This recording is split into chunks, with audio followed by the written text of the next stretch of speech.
Бажаю здоров'я, шановні українці. Good health to you, fellow Ukrainians. On October 25th, we had a very active diplomatic day. Events for Ukraine at all levels, the highest governmental and parliamentary. In the morning, I addressed the participants in the Berlin conference, which is dedicated to the reconstruction and modernization of our country. This is already the second such conference, after the Swiss one, which took place in the city of Lugano. We are working to obtain resources for the rapid restoration of our infrastructure, social facilities and housing for Ukrainians.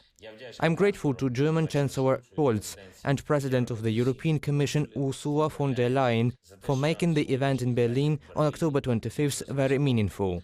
We are waiting for specific decisions. Time cannot be stopped and winter is coming. The Crimea Platform started working in Croatia on October 25th at the parliamentary level. This is an additional and very powerful level of functioning of our instrument for the deoccupation and reintegration of Crimea. The parliament always embodies democracy. Represents different communities of each country. Therefore, when parliaments help restore territorial integrity, when, thanks to parliamentary cooperation, expert work and exchange of experience can be directed in the right direction, it is very powerful.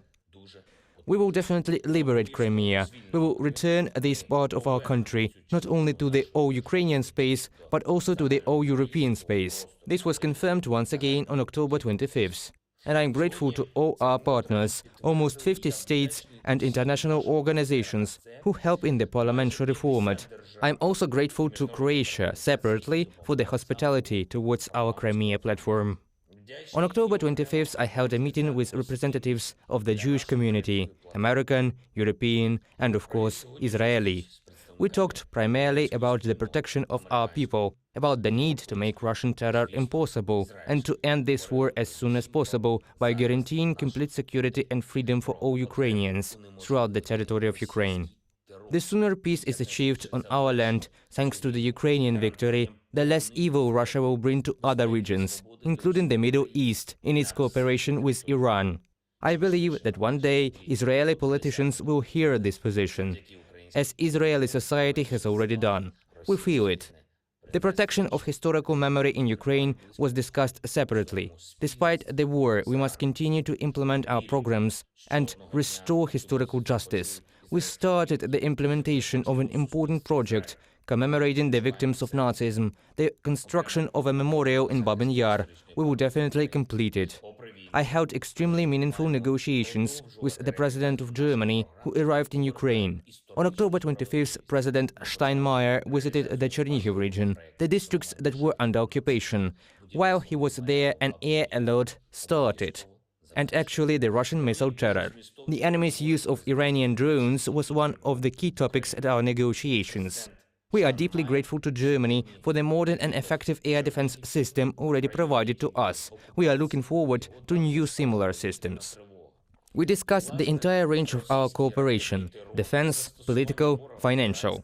Significant attention was paid to reconstruction, and I am grateful to President Steinmeier for his willingness to personally patronize this work. We will enhance cooperation with Germany in the field of reconstruction, and at the local government level, it will also receive presidential patronage. And one more thing. Just before recording this address, I spoke with new British Prime Minister Rishi Sunak. I believe that the partnership between our countries and the already traditional British leadership in the defense of democracy and freedom will be further strengthened. Ukraine and Britain have achieved the best relations so far, but there is still potential to increase our cooperation, to bring more benefits to our societies. I invited the Prime Minister to visit Ukraine. I am grateful to everyone who helps us fight for freedom. I am grateful to everyone who fights and works for our victory. I am grateful to all our warriors who are now holding their positions, destroying the occupiers and giving Ukraine the most important feeling, a feeling of confidence in our future. Glory to Ukraine.